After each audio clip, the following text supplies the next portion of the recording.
Musungkit sa usa ka panabawan nga si Joseph Lanoy nga garbo sa Panabo City National High School ang gold medal sa dulang billiard secondary boys 8-ball category sa palarong pambansa 2025 sa Ilocos Norte. Si Lanoy nagpresentar sa Davao Region gikan sa syudad sa Panabo. Atol sa gipahitabong interview kaniya nga aduna siya mga pagpangandam bago siya misabak sa maong kompetisyon. First, naghatag yung time sa akong training, then doing some drills, then nagkatsunak games po ko.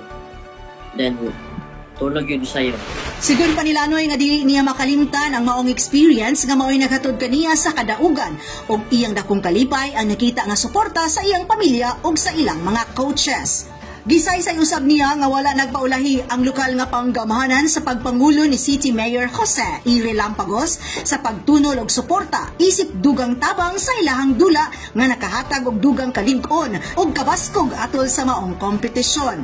Malipayon usab nga gisugilo ni Coach Chito Antonio ang kadaugan ni Lanoy. Dako kay mong kalipay nga naka-gold ra gyud sa 3 times akong palarong pabansa. Coach, nasungkit ra gyud mo ang gold medal ug ang bronze medal sa kuwang duha ka players.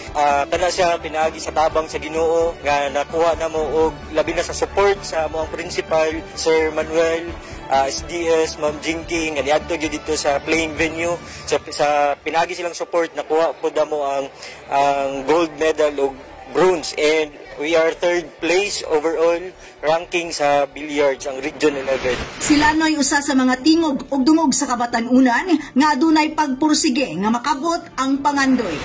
Ako si Joseph Lanoy, gold medalist sa palarong pambansa sa dula na billiards 8-ball category, nagikan sa Panabo City National High School.